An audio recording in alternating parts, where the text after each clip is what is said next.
How's it going, everybody? It is Tuesday, June 10th, and you are watching another episode of Tide Pod, the official podcast of Tide Illustrated. I'm Henry Sklar here, as always, with Tony Sakalis, and today we have a very fun episode. We're going to be reviewing a series that me and Tony worked on about a week ago. It was a 2-week long series that we did on the site, and we ranked every position group on Alabama's roster. But first of all, Tony, how are we doing today? Doing pretty well. We're just kind of getting through these summer months, man. I'm the more and more we get into the summer, the more and more I'm looking forward towards football season, getting things back up again. It's nice to have like some of these days off, but then you start getting kind of bored about it. I'm ready to talk some football today and just make it one day closer to coming back. Yeah, these last 2 weeks, we talked about baseball, basketball, but football's on deck now that baseball's over. I mean, it's the next sport up. August 31st, Alabama opens their season at Florida State.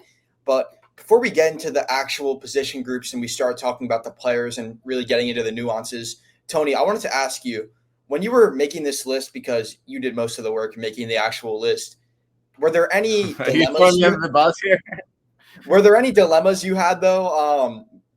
Were there any two groups when you were ranking it that you really couldn't pick apart? I just wanted to pick your brain a little bit on that front. Yeah, so we'll go over this, and when we break it down, I think I had offensive line a little bit lower than most people like on our board thought, and I think what was it? Pro Football Focus ranked Alabama's offensive line like the top returning offensive line or something like that, or the top offensive line for next year, and we had them at number 5 out of 11. I think the offensive line could be a huge strength, but until there's a lot of people that have to prove themselves, and the depth is also a concern. So I wasn't ready to. That was probably the toughest. Is like I kind of felt like I was sliding them. That was probably my toughest call. A lot of it was, I think some people thought we overrated the inside linebackers. We put them at number 2. I think a lot of our board would have probably rather us switch them with offensive line and go 5 and 2 there. I think when you look at the inside linebackers, I just that starting depth, the fact that you could have 3 reliable starters. So even if one of those goes down, you have a pair of reliable starters. That was hard to ignore. And I think that Deontay Lawson is going to be one of the best players on the team. So that's why, our inside linebackers were so high. And I guess, also then why the offensive line was a little bit lower. Those are the 2 areas I think that were probably the toughest for me, where I if I looked back, should I have bumped one of them down? Should I have bumped one of them up? But ultimately, I'm pretty happy with how our list turned out.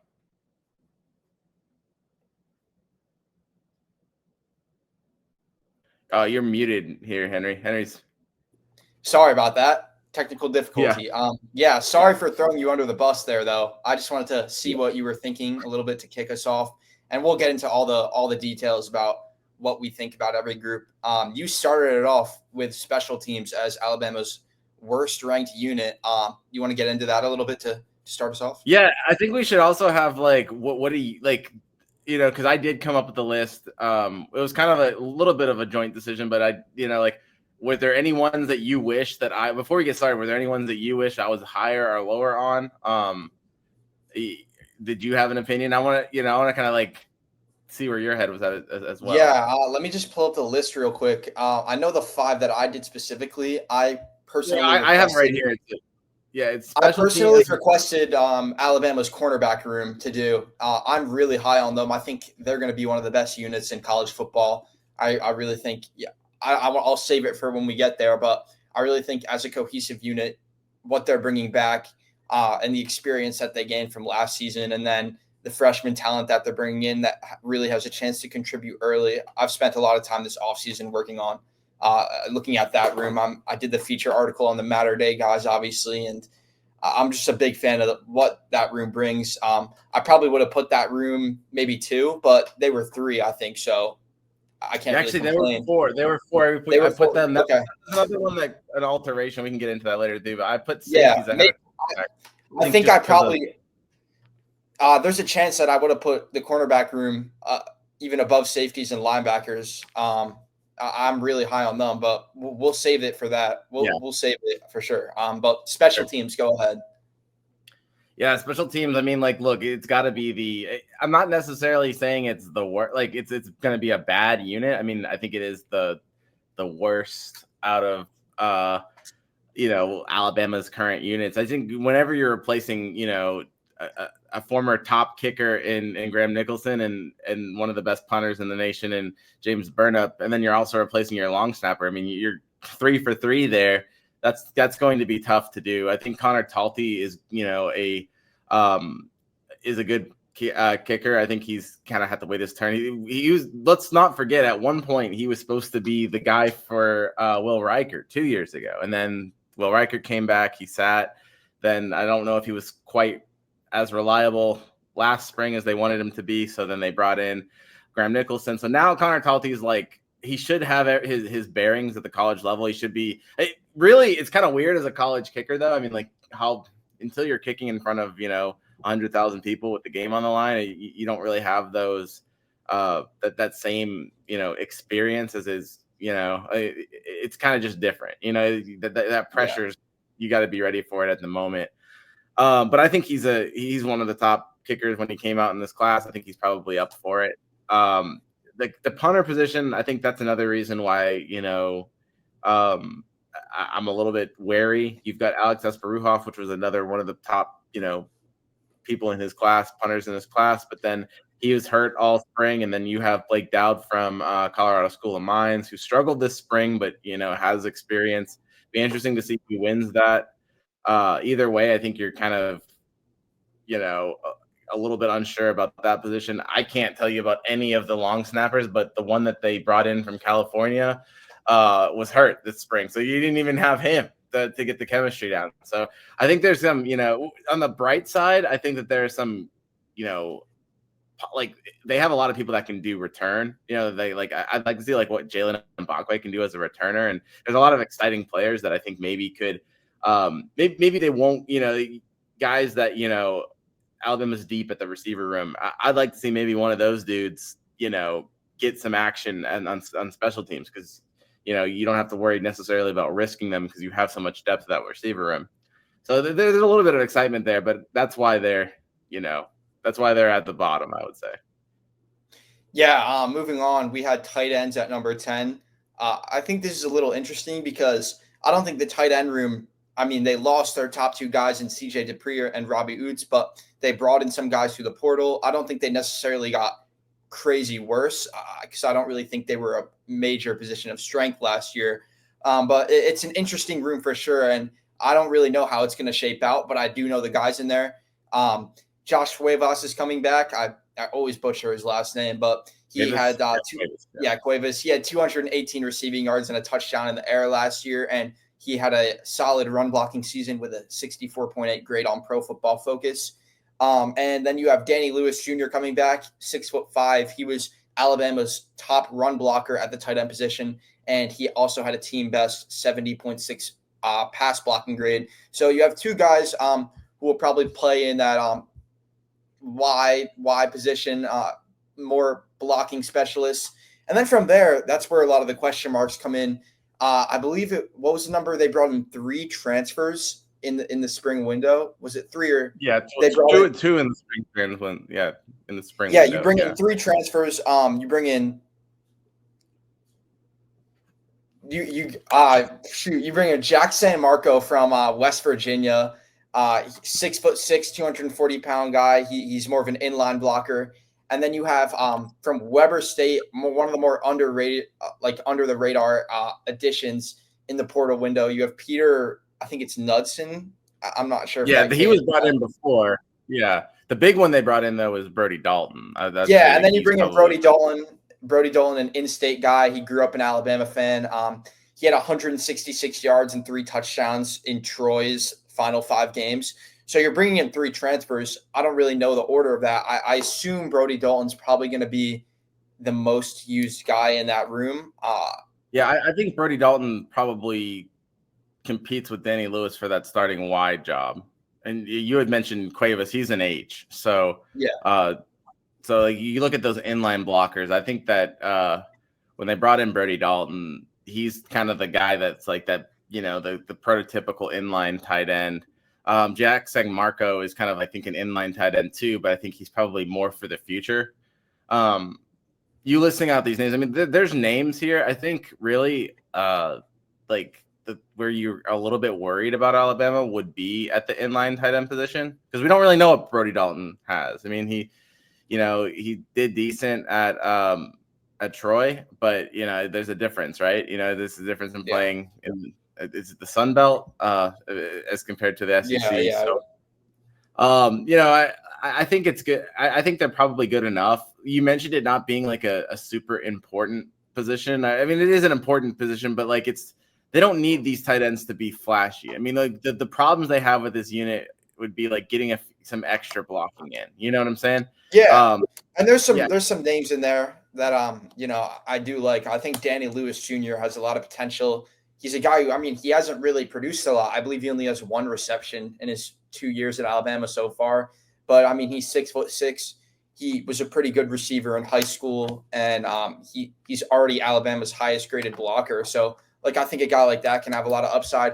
And then I didn't get to mention the 2 freshmen, Caleb Edwards and then Marshall Pritchett, who suffered a lower body injury in the spring. He'll be out for a while. But Caleb Edwards, I mean, this guy came in the summer, and he's probably Alabama's second receiving tight end option off the rip. So yeah, we'll see how he does. But yeah, he's got a lot of potential. He is a player that that they were excited about. He's a player that is going to be fun if he does well. He's got the glasses, the goggles, so I'm sure that people will have a lot of fun with that. It's always whenever somebody has like something identifiable about that, it's kind of fun. But he's a guy that can make some plays.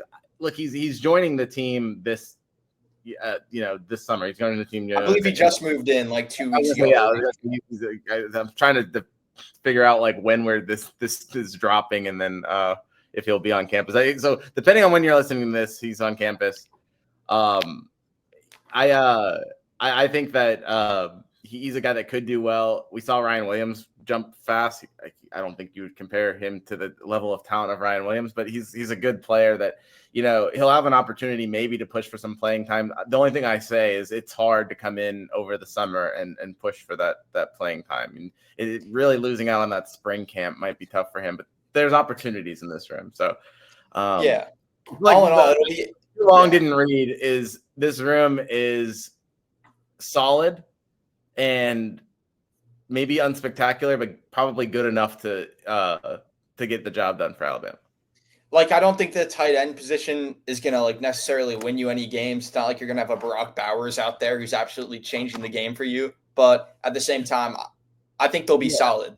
The one thing I will say, look at a guy like a Brody Dalton, or if it's Danny Lewis Jr., is you're bringing in a new starter at right tackle, right?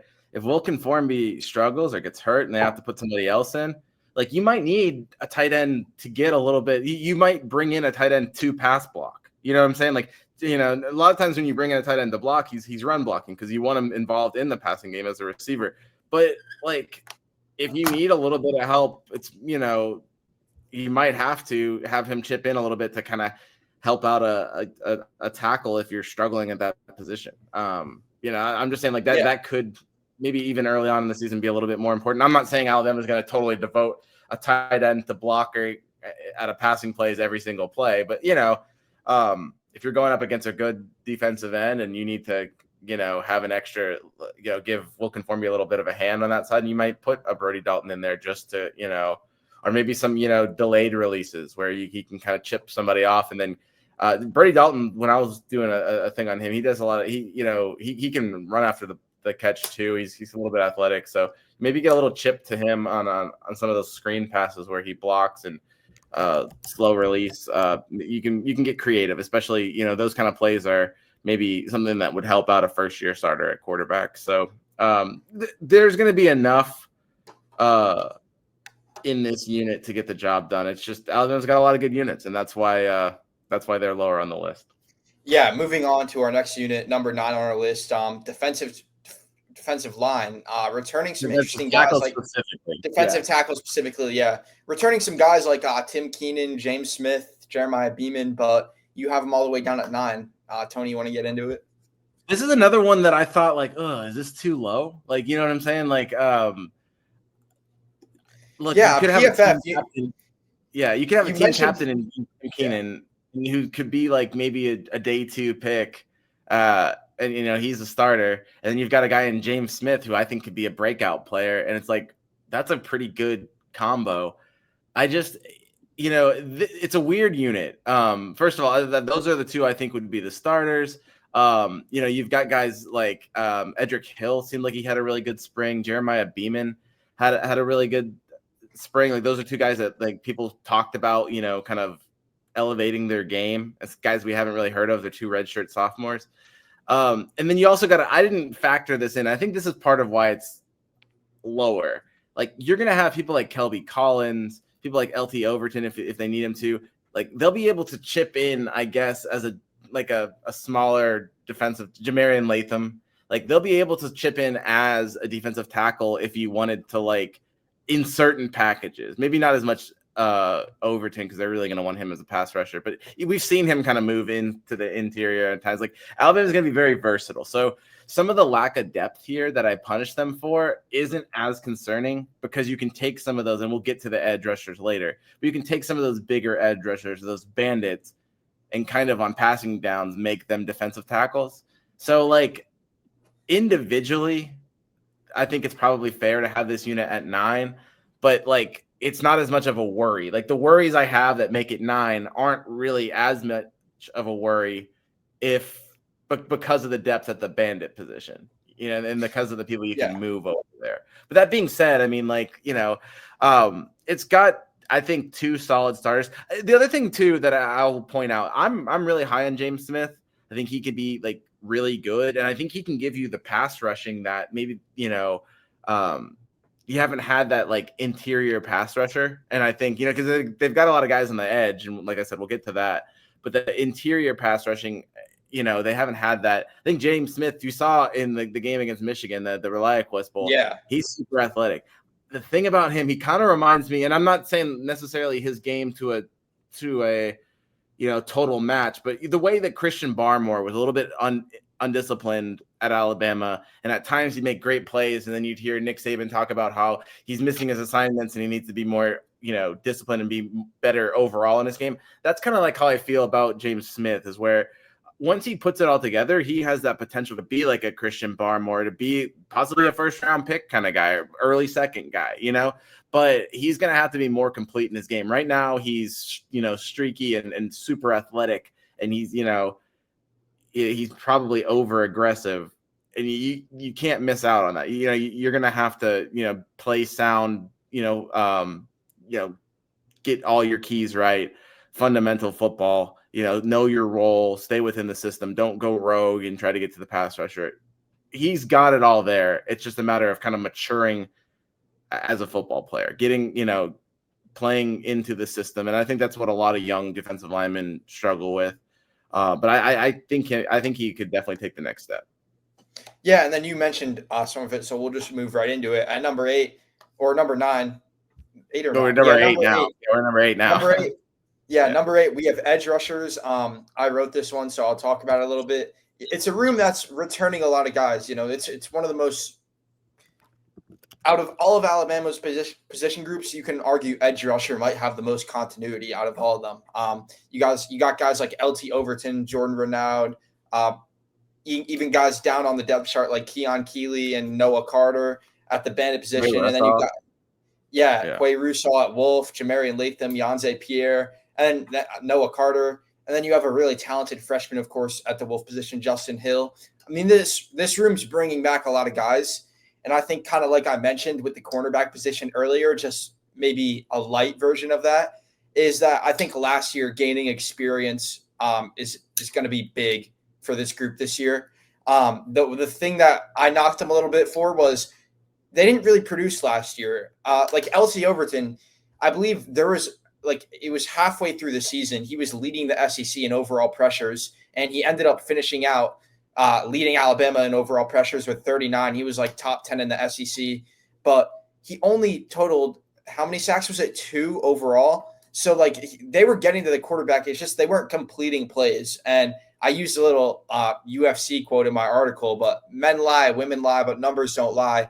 I think we want to see Alabama's defensive line and edge rusher room specifically finish more plays this season. But there are guys to be excited about. I mean, we've talked about LT Overton before on the show about He's a being a first guy round who pick could, if he can get yeah, home. he's a first round pick. And if he plays his cards right, we know how valuable NFL teams look at edge rusher. He could be like a top 20 guy if he plays his If he cards can right. get home, he's a quarterback. That's the thing. I mean, right Yeah. now he just doesn't have that extra. He just didn't have that extra gear. But also, like, he definitely has that. I think too. He's had to transform his body so much, like from Texas A&M to here to back, like just all the positions he's kind of had to play. I think the continuity, like you said, is going to help him. I think he's a guy that I think maybe could have been a day 2 pick. Just on potential. I don't know. But I think he could have, been drafted this year. Him coming back, I think, is a statement that he can be a first round guy. I think having like him. yeah. I think as a unit, having talent is a really important thing, but something that people overlook a lot you can say the same thing for almost every position, but I think it's really overlooked at the edge position and the defensive line position is these guys play off each other a lot, like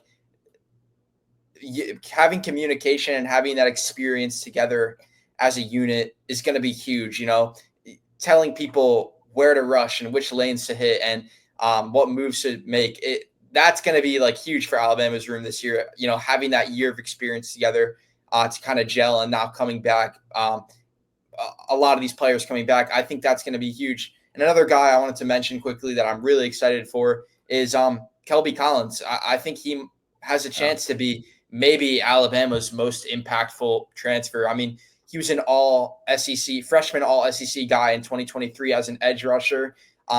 His position, he switched roles a little bit for Florida, and he didn't really have the same production and saw his snap count decrease. But I think if you get him back out on the edge and if he can repeat and build on what he did his freshman season 2 years ago in 2023, where he recorded 23 tackles, 1.5 sacks as a freshman, then you're looking at a guy that you got in the portal that got really overlooked. And I think that could be really valuable for Alabama.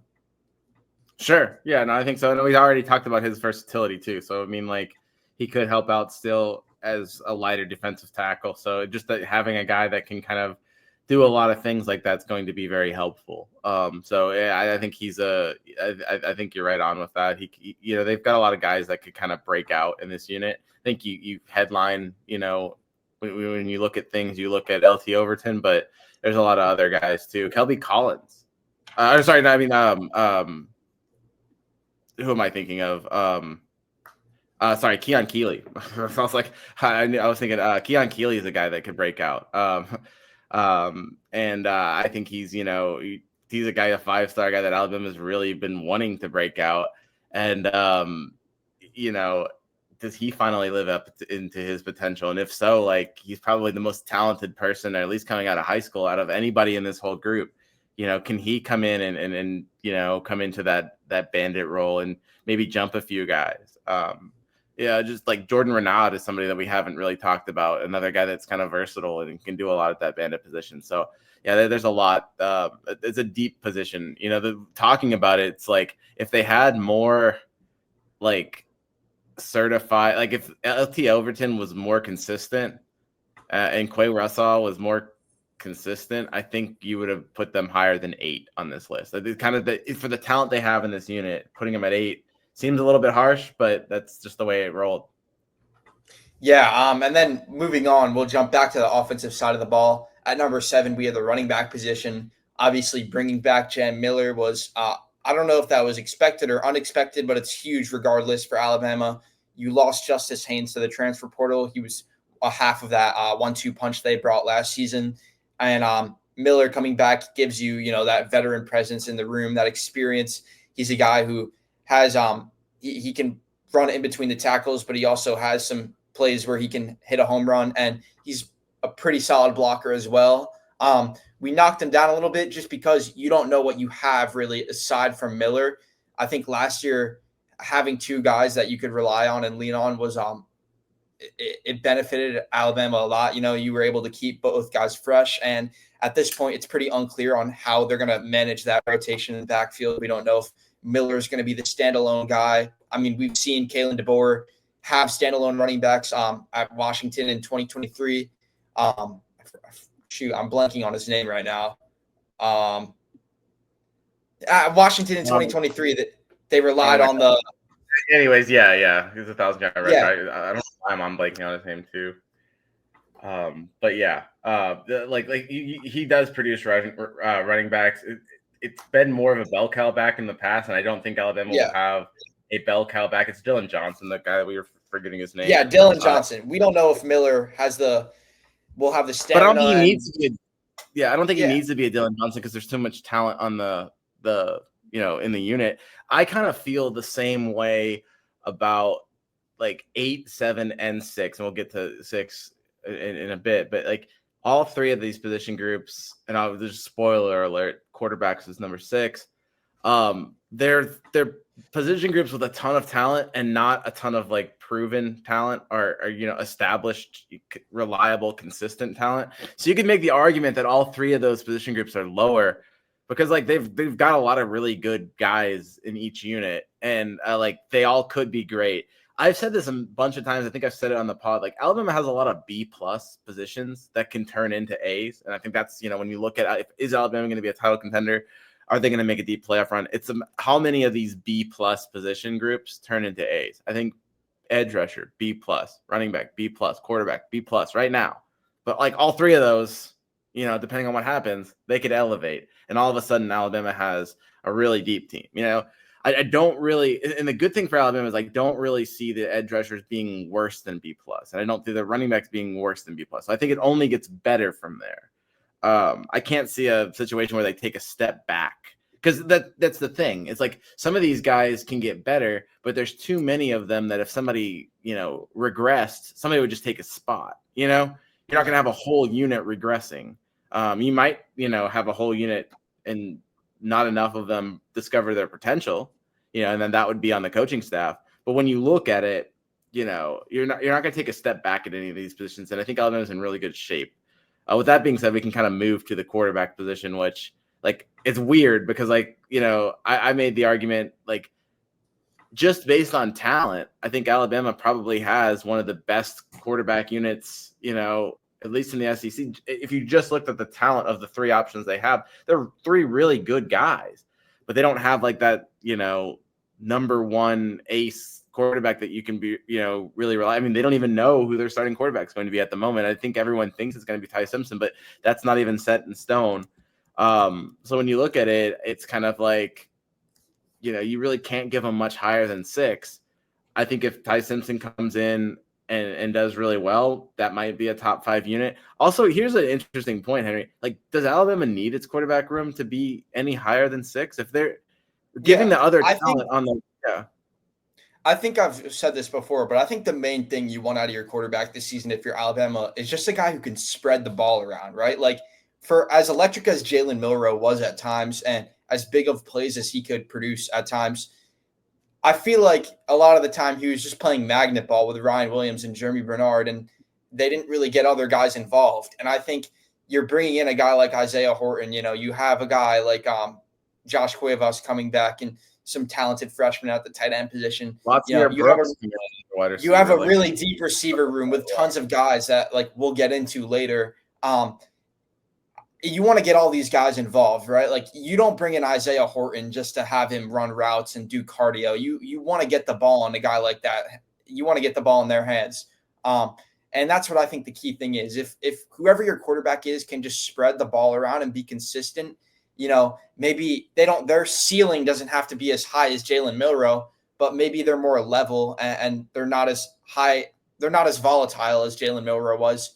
Then I think you're happy and you're in a position where you can compete for a national title. That's where I think. Yeah. And I think all three of the guys that they brought in have the skill set to do what they need to do and just get the ball into the other people, in the other playmakers' hands. And, whether I think it's going to be Ty Simpson. I think Keelan Russell's probably be the highest ceiling in this group, but he's also a freshman. So I don't know if you can say that Keelan Russell has the highest ceiling, but not for this year. I don't think. I think Ty I want to play a little game. Yeah. I want to play a little game with you. A little fun game. For all intents and purposes, we'll assume it's Ty Simpson. So let's play a little would you rather.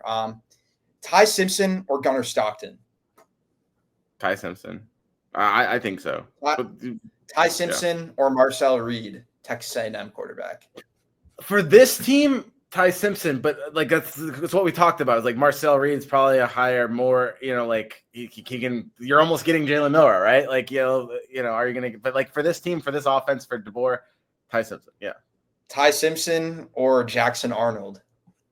I think Ty Simpson. I feel like I feel like a homer, but like Oklahoma moved on from Jackson Arnold, and it's weird with Jackson Arnold. I think you're right at that same kind of level at that, but like Oklahoma moved on from Jackson Arnold, and like, I get that he didn't have the receivers last year because his whole unit was hurt, but like, I don't know if I don't know. We're how moving I'll up the feel list here, though. We're moving up the list. I mean, Talon Green or Ty Simpson? Talon Green. See, now we're getting like, I think same kind of thing with I think I'm still going Ty Simpson. Same kind of thing. You're going athleticism, or you're going like who fits the offense. We're right here in the skill set, But yeah, I'll now take Simpson. we're getting a little bit spicy now. I think this is like the end of my rope of taking Simpson, though. Like, yeah. Are you all right? Are you taking Austin Simmons at Ole Miss or Ty Simpson? I don't know enough about Austin Simmons to like I haven't seen enough of his game to really make that decision.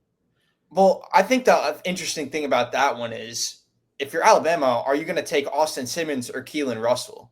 Like, I feel like you would just go with Keelan Russell at that point. I mean, two high talent, but guys who haven't really proven themselves. But I think this is where it gets I think this is where we're going to see a little break. Ty Simpson or Diego Pavia? I think I'd go Pavia. I think I'd go Pavia just for the experience. Yeah. And then I think at that point, though, I mean, you have guys like John Meter, DJ Lagway that you're taking over Ty Simpson, obviously. But I'm taking both of those guys. I'm taking, obviously, like, here's the thing. I mean, you're obviously taking Arch Manning. Like you got LaNorris and Garrett Nussmeier, those guys. Yeah, I'm glad you didn't we didn't bore everyone by having me take all those guys over Simpson. But I mean, I think he's probably like, what did we have him at when we were going? I think that was around like 8. I think like that was mid-range. He's mid-tier at the moment. I think he's probably mid-tier SEC, but the SEC has 3 potential first rounders in Nuss, Sellers, and Manning at the quarterback position. So I think there's it's not bad to be mid-tier in the SEC. So I do think it's going to be Simpson. I think he's going to be fine. He could be great. But he's got we'll get to it. But he's got plenty of weapons. It's not exactly like the Mac Jones story, and they don't have quite that offense around him because Mac Jones had a special offense around him, and I think Mac was more developed. Like I think Mac was better going into the 2020 season than Simpson is now. But you kind of see a little bit of similarities between those two situations where a guy that's waited his turn, that's going to be more polished than you think he is, steps in and has a lot of weapons around him, and I think it's a good situation for Ty. Yeah, and arguably more important than who Alabama chooses as their signal caller is who's going to be blocking for him. Tony, you had offensive line number 5. I know you got into that a little bit earlier. Yeah, it's in the intro, but look, Alabama here's one of those things like we talked about. Like, does Alabama need its quarterbacks to be better than 6? Probably not. Does Alabama need its offensive line to be better than 5? Probably. You know what I'm saying? Like, this is an area. This is one of those B pluses that I was talking about that definitely needs to step into an A. I think most people think it's going to step into an A, but like until I see it from Wilkin Formby, I think that's like I have confidence that Wilkin Formby is going to take that next step, kind of like the way that Caden Proctor took the next step last year. He was awful his freshman year, and then was good his sophomore year. I think you're going to see the same thing from Wilkin, that dramatic step up, and I think he's going to be a reliable right tackle. You also saw Jaden Roberts just kind of be inconsistent. He was dealing with some injuries last year. You're going to need him to play more consistently. Like, everyone knows what Jaden Roberts can do at the guard position, but like he didn't always do it consistently last year. So you're going to need that from him if this offensive line is going to be the, what Pro Football Focus said, the best offensive line in college football. Like, those two guys have got to step up. And then you've got to figure out the left guard role too. I mean, you're replacing a first round pick and your team captain, the biggest leader on your team, in Tyler Booker. I think Gino Vandemark can do it. I think Cam Dewberry can do it. Whoever wins that, maybe even Michael Carroll could come in and play a guard role. I mean, like, there's guys that can. Olis Alanen can play guard and tackle. There's guys, but I just don't really know if they have it totally proven yet. And then you look at the depth of that position at the tackle positions. Like, what happens if Caden Proctor goes down? Like, they're in trouble, So that's one of the things that I'd look at is, that's why they're at 5 right now. I think that we talk about these B pluses that can go to A's. This is definitely one of them. And it's definitely the most important one of them that needs to go to an A. But at the moment, it's still a B plus. Yeah. Moving on, though, at number 4, there's a room I'm really excited to talk about, the cornerback room. I'll just go right into it. You have guys like Damani Jackson and Zabian Brown coming back, 2 Matter-Day guys. I mentioned in my feature article. Those guys have been playing together for years, and they both had really strong moments last season. Zabian obviously having the interception to clinch the game against Georgia, and then Damani doing the same thing in almost the same exact spot on the field against South Carolina a few weeks later. Both these guys, have stepped up in big games for Alabama. Damani was one of the most consistent cornerbacks in the SEC. He didn't get any all SEC mentions or anything like that. But Zabian Brown, he was an all SEC freshman guy. So you have 2 really strong starters returning. And I think returning a guy like Damani Jackson, who, I think he definitely would have been drafted at least. That's a luxury for Alabama. And then you're bringing in a guy, Dijon Lee, who Kalen DeBoer and Kane Womack are really high on. They said in the exit spring press conference that he's a guy that I think Kane Womack was the one who said it, but Dijon Lee is going to find his way on the field during his true freshman season. This guy is a 6'4" player, ridiculous wingspan. Him and Zay Mincy standing together, it's like you have two daddy long legs. Like, these guys are huge, long cornerbacks. You can make plays on the ball in the air. And Dijon, the thing that's really impressive about him is I think he's a really smooth mover for his size and for being a freshman. He hasn't really had that development yet, but when I watch him do his agility drills, like, it's not a guy who looks like he's choppy at all. And he played in one of the strongest divisions in California. He played in the same division that Matter-Day's in, playing for Mission Viejo in California's open division. And then you bring in a guy like Cam Calhoun from the transfer portal. I talked to some of his teammates at the Senior Bowl. They said this guy eats and breathes football. They told me a story about on one of the game days, he was just sitting in his locker alone, like looking at the floor, like talking to himself, like looking like a psychopath getting ready for a game. That's the kind of mentality I think you have to bring at the cornerback position, because you're going to be tested. Being a cornerback and playing against a wide receiver, that's not only a physical battle, but it's a mental battle. Those guys are trying to get into each other's heads all game. Anytime you have a guy like that in your room, that's big.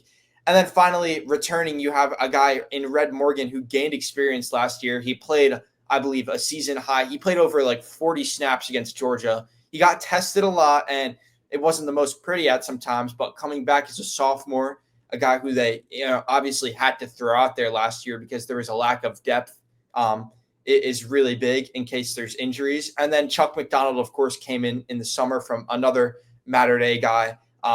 I spoke to their coach, Bruce Rollinson, and that's a guy who he's really high on. And Chuck McDonald, ran track in high school, super athletic guy. That's why he didn't come to Alabama early, because he wanted to finish out his track season at Matter-Day. And I believe they had some really good placement out there. So this is a really strong room overall. You can make the argument it's the best on the roster. Yeah, it's talent. It's one of those things that's talent-wise. It was tough to I know you said you wanted them at 2, right? I think that it was tough to have them at 4. I think it came down for me between having them at 3 or 4. I put the safeties at number 3, and I think it's really just because I liked what they were as starters. I think, Bray Hubbard coming in and just being so good as a starter, and then you're getting Keon Sab back, that like I think he would have, if he wouldn't have gotten hurt, he was on a trajectory to be maybe like, a second, third kind of round guy, maybe, if he, picked up his play. So I like the starters a little bit more at safety than I do at cornerback. And I think that's kind of like why I made that a pick. We also, here's like maybe the deciding factor as well. I'm calling the Husky position a safety position. I think if you would have given the Huskies to the cornerbacks, and it's kind of hard because I think the Husky position is a safety position, but then Deshaun Jones, who is, a cornerback option too, that we didn't mention, has the ability to play, cornerback. He is right now probably your starting Husky. So, I mean, like if you give Husky to cornerback, then you call it the slot corner, then like maybe I'd put cornerbacks up to 3, but I like the depth and kind of moving on to safety. I like a lot of the same things you were saying about cornerback. I feel the same way about safety. You mentioned Zay Mincy, he moved to safety. So he was one of those high, cornerback guys. He's going to be backing up like a Bray Hubbard. I think he's good enough to start. And, he's just behind Bray Hubbard and Keon Sab. And then you've got Ivan Taylor, who's really good behind Sab. Like I love the two deep of Bray Hubbard, Keon Sab, Zay Mincy, Ivan Taylor, if that's what it ends up being. And then also, I mean, shoot, you saw Drake Kirkpatrick kind of take a step this spring. I like the two deep now of Deshaun Jones, Drake Kirkpatrick, and that Husky. So I just thought between having the, because you had Bray Hubbard thrown into the fire, now he's experienced, and now Keon Sab, we'll see how he comes back from his injury, but I think everyone's expecting him to come back. Because you have that, you've got guys that are battle tested and talented. That's why they're number 3. That's why cornerback's number 4. But I think you could easily flip them. I think you could easily flip. Really, I think you could just flip 2 through 5. You know what I'm saying? Like I feel like you could shuffle that around. I think so. I guess we'll move on to number 2. Yeah. But I think, you could probably inside linebackers. We've talked about it. I think you could put inside linebackers at 5, 4, 3, or 2. And I'll let you talk about it because you wrote that story. But like I said before in the opening, it's got a very, you talk about starting, your starters. You have 3 of them that are really good. Yeah. Now that I think about it, it's kind of tough. Maybe you were right about this. Linebackers is probably number 2 because I think Damani Jackson coming back at the cornerback spot is. I think he would have gotten drafted, but I don't think he would have gone as high as Deontay Lawson if everything went right for him and he stayed healthy and he went off to the NFL. Because I feel like, the inside linebacker room was kind of a room where we were leaving the ReliaQuest Bowl. We didn't really know how it would shape out for the next season. And all of a sudden, it turns into one of the strongest rooms on Alabama's roster. Starting off with the elephant in the room, no pun intended, you have Deontay Lawson coming back. Obviously, the injury against Oklahoma, no one really wants to see that, but kind of worked out for Alabama because they're returning their green dot.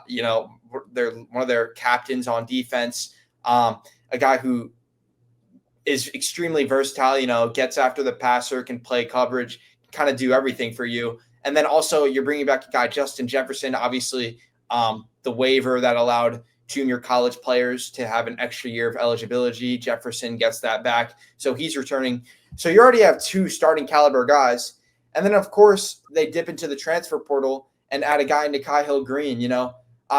One thing I think, before I get into it, I'm all Big 12 guy, played at 3 programs before this, I believe. It was Michigan, Colorado, and Charlotte.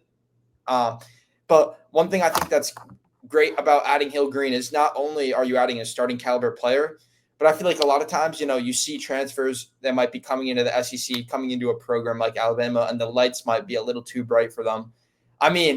Colorado is no Alabama, but with the media firestorm that Coach Prime brings and that Colorado's been over the past few seasons, I think Nikhai Hill-Green will be able to fit right in nicely. And then obviously he played at Michigan too. I think he'll fit right in really nicely. I'll probably let you get into this, the pecking order, a little bit more.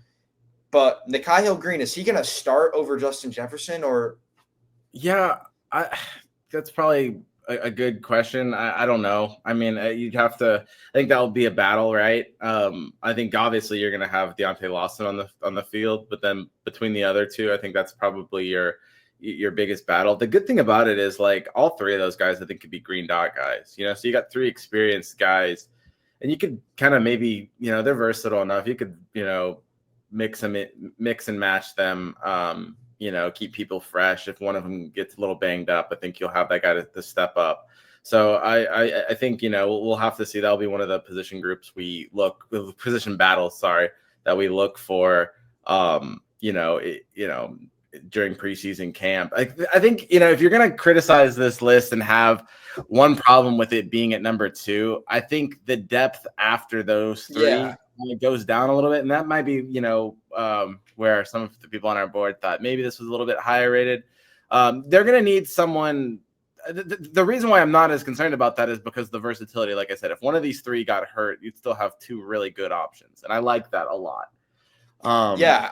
But I But think the young you're going to guys, need I mean, Caden Jones or somebody like Abdul, Sanders or you have a lot of QB. upside there, though. Caden Yeah, you Jones, I need mean, one of those guys to step up in terms of depth, just as insurance. I'm confident. I like the group that they have. There's inside linebackers, in that group that can be a backup. I think what it came down to was I liked the starting mix so much that I overlooked some of the lack of depth in some of those, second tier. Like if somebody gets hurt, I think you would need 2 injuries to one of those trio. Like you need 2 of those guys to go down for Alabama to be in trouble, and then have to but be I 2 think of them even then, at the same time. Yeah, there is a lot of upside with the young guys in this room. I mean, QB Reese is a guy who bulked up a lot since he's gone to Alabama. He's added, I believe it was 20 pounds since he signed with Alabama his freshman year. And Caden Jones is already a guy, I mean, stands at 6'4". He might have the best physical tools, maybe aside from Deontay Lawson, out of anybody in that room. And like the freshmen are guys that have gotten a lot of praise as well. I mean, Luke Metz was a really we talked about him a lot. He's a guy who can come in and make an impact as a freshman. And I mean, Abdul Sanders, obviously, he's the 4th guy in that Matter Day core on defense. sure. Really good physicals. And Darrell Johnson, of course. I mean, I think he's a fan favorite among Alabama fans. He's been kind of a gump. He was committed before I think he was the one guy who stuck in this class when Saban retired, and carried it over to DeBoer. I'm pretty sure he was committed before Kalen DeBoer got hired at Alabama. So You he's just a get a he's a lot of guy. like up and coming solid guys too. Like Yeah. whether it's Caden as a sophomore or those other guys as freshmen. I mean, like you just need one of those guys to just develop enough to be a person that could maybe could get early reps if they need to. Obviously the downside to that is like, do you want to rely on them early in the season? I guess the only reason why I could see this being a disaster is if like you had 2 of those starting 3 go down early in the season before some of those other guys develop. But I think that the list of names that you mentioned there, at least a few of them by the end of the season will develop and take that step up. And then you're looking at it and, even if the disaster happens and Alabama does lose 2 of their big 3 up top in inside linebacker, if they get banged up, it probably happens later on in the season at a time when maybe one of those guys is ready to step up. So I But think I that's think what makes this strong. I think Alabama's approach, and then you can. This goes for a lot of the positions we mentioned on the top end of this list. But I think the way Alabama approached the spring transfer portal says a lot about their confidence in these rooms. I mean, they like you just look at the tight end position. They went and got 3 guys because we're assuming they were at least somewhat concerned about the depth. I mean, I feel like they would have gone out and gotten a middle linebacker if they weren't confident that Caden Jones or QB Reese or one of these freshmen could step up. I Yeah. mean, like I feel like you said, at least one of those guys will be ready if push comes to shove and they have to play. And I mean, we're gonna see it. Scared at that point. You're getting scared of having a 4th option. You know what I'm saying? The versatility of those 3 guys, they serve as backups for each other. So you're really at that point worrying about, I guess technically on paper you're worrying about 2nd string, but really you're worrying about like 3rd string at that point, because whoever got hurt if Jackson gets I'm sorry, if Lawson gets hurt, you have, Jefferson step up, at that position right beside him. And the same thing if Jefferson or Hillgreen gets hurt, one of those two will, come up. So it's not like you're really looking for that third string option, just for insurance depth. So I'm not concerned about it from an Alabama standpoint. But now But the number one overall, I think no surprise. I think it could be, forget number one on the team, Henry. I think that this could be one of the number one units in college football, and it's the wide receiver unit. And I think, not to just totally, jump on Jalen Milroe here, because I don't want to beat up on him. He's already moved on. But I think we're going to find out what we were missing a little bit last year in terms of this unit was good and the quarterback play was not consistent enough to highlight it. And now you're not only that, but you're bringing in guys like Isaiah Horton. But look, you're bringing back Jeremy Bernard and Ryan Williams. Look, I think the only thing that's stopping them, maybe there's a couple things, because you got to still have consistent quarterback play. But if Ty Simpson can be even just a decent distributor, I think the only thing that's stopping Jeremy Bernard and Ryan Williams from being 1,000-yard receivers, like a 1,000-yard tandem, would be Isaiah Horton could be also good, and he might just take up some of those yardage too. But you've got those three guys. Okay, I think that's your starting trio. I am a Cole Adams truther. I think he is not the flashiest option, but he is a solid, steady slot guy, and he's gonna get on the field. I know everyone wants to put all these other guys on the field. I think Cole Adams, he might not have the flashiest numbers, but he is a guy that you're going to need breaking in a young quarterback, just an easy slot option. You're not going to be able to really put a ton of people on him because you're going to be putting all this attention on those other three guys. I think in my opinion, if you did a 4 receiver, when we did the depth chart, we only did it for 3 receivers. If you did 4 receivers, I actually think Cole Adams in that 4. In a 3 receiver set, I think he's the backup to Ryan Williams in the slot. But if you wanted to, have 2 slot options, or if you wanted to put Ryan Williams on the perimeter, I think you could shift Cole Adams in the slot. And so that 4 is really good. You've got guys like Latsier Brooks, who had a breakout spring, who everyone thinks could be the next Jalen Waddle. He's number 3 on our slot depth chart here, which is insane. You've got guys like Jalen Mbakwe. You don't really know what you're going to get from him. I put him at number 2 on our Z position behind Jeremy Bernard. But Jalen Mbakwe is a 5-star talent. He didn't really he's moving over to the offensive side of the ball. What if he starts playing like a 5-star talent and all of a sudden he's going to be hard to keep off the field? Rico Scott is a guy that has shown some promise this offseason. Derek Meadows is the perfect he's a tall bodied guy that now you can pair with Isaiah Horton in that X, and all of a sudden they didn't really have those tall guys those Roma Dunze body types, Kalen DeBoer and Ryan Grubb like that big receiver that they can just throw the ball up to deep and win contested catches and just having a big dude, not to say that those guys can't run, but they like having that big target. And Isaiah Horton and Derek Meadows are that guy, and I think that brings an extra element to the offense that they didn't have last year. And then you look at the 3 deep there, Jalen Hale was somebody that at this now look, an injury is going to change a lot, and he had a big time injury, and so we'll see how he comes back. But let's say he does come back. This is a guy that we thought might start last season, at the beginning of last season, before his injury, the last offseason, And I'm not look, the injury does change him, but for a 3rd string X receiver, that's not bad, right? So there's just so many people. I think I've listed them all. Oh yeah, I always forget Bubba Hampton. Bubba Hampton is a guy that Alabama fans were super excited about bringing into the program. He's dealt with injuries. He's 4th on my slot receiver. I don't know how they pigeonhole him into the field if he does get on the field. I think he's probably not going to play much this season. But if he's the last receiver in your group, that is that's a pretty solid receiving core. We'll see how it all plays out. they don't have a returning 1,000-yard receiver, so they are going to have guys take the next step. It's just I'm high on Jeremy Bernard. I think he could actually sneak into. He's very John Mechie to me. I think I think he could he could be a sneaky pick. I think if he gets 1,000 yards, he can do a lot of things. He's not maybe spectacular at any like trait, and that might stop him from being a first rounder. But I think he could be a day 2 guy, just because he can do so well. Yeah, I think. I mean, knock on wood when I say this, but I think the dream here for Alabama and for Alabama fans is that Kalen DeBoer is recreating the 2023 Washington offense. I mean, that offense had 3 legitimate receiving threats. Romo Dunze, that 6'3" guy. I mean, you can go back and watch those games. It's weird because he was used like a power forward. I mean, they threw up lobs to him, and that's kind of what you bring in a guy like Isaiah Horton to do. You have guys like Ryan Williams.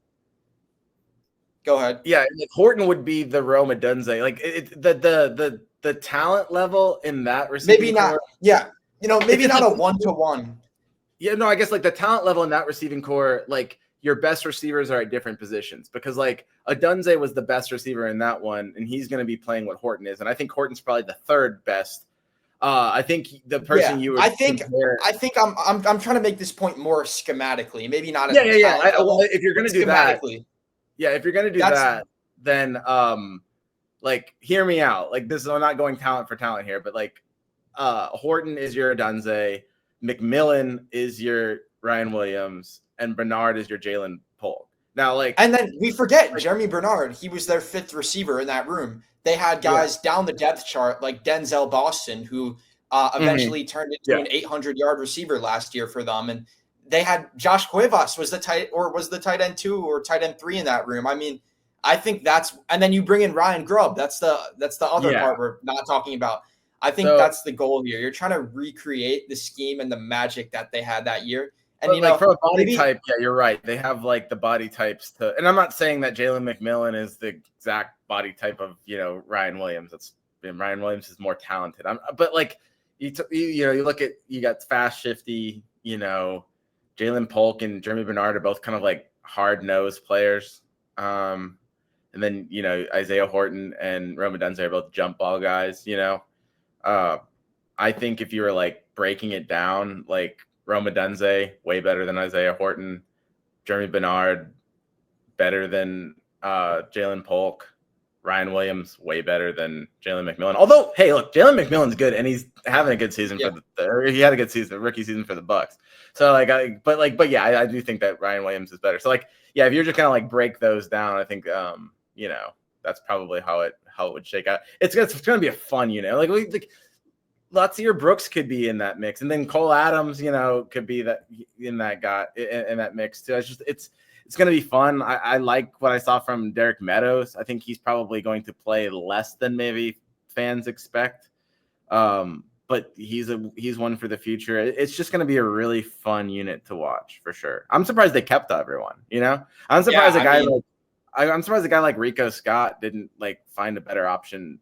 I'm not saying a better option because Alabama's a top option. I'm saying I think Rico Scott could be a way more guaranteed role somewhere else, and Alabama has him just floating in this pile of elite talent at wide receiver, and it's just kind of it's crazy that they have guys like that at their disposal, and then Mbakwe too. It's how are they able to hold on to all these guys? And they're not gonna be able to get them all the ball, but the amount of weapons they have and the way that they'll probably push themselves. You know what I'm saying? You can't just, if I'm high on Cole Adams, but if he's not the guy coming back off his injury, well, he's not going Latsier Brooks is going to push him from that role, or Rico Scott will push him from that role.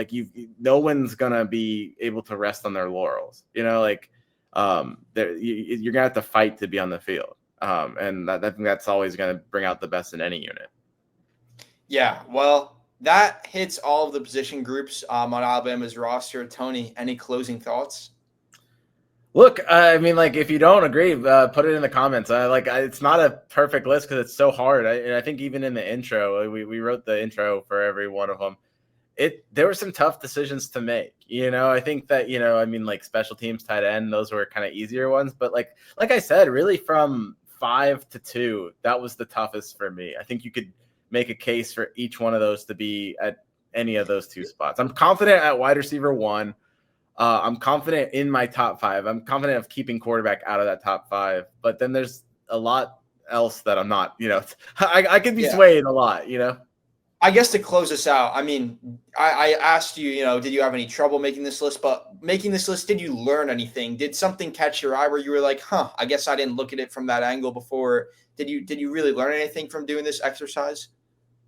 Yeah, I mean, look, we talked about the edge rushers, and I think that that's just such an interesting position group that could really click a lot, and that unit could be really, really good. There's just, I don't know if I necessarily learned that, but like seeing it on, just the amount of guys that could be a difference maker, they just don't have one. But like, if a couple of those guys click, that could be a really elite unit, I mean, Quay Russell I think at Rivals, we had him as a fringe 4 or 5. I think he ended up with a 4, but like, he's a 5-star guy from, other services. If he hits and if Overton hits and, Keon Keeley's a 5-star guy. Kelby Collins is like if those guys hit at the edge rusher position, I think it could be insane. You could move them into the top 5, top 3. Talked about the cornerbacks and the safeties. It's when you look at those, you're like, geez, yeah, But a lot of it's just seeing the depth. In some of these units is like Alabama's a deep team. Alabama doesn't have a lot of certified stars right now, but like talk about that, in October, I think you might have a different, that there might be a different answer to a lot of those. I think, heading into the season, do they have a ton of like superstars? No, but I think midway through the season, they might have a lot of superstars. Yeah. But overall, this was a super fun episode, reviewing all of Alabama's roster essentially. So if you're still here an hour and 2 minutes in, we appreciate you sticking around and supporting us. And we will be back next week again. Appreciate it, everyone. Bye.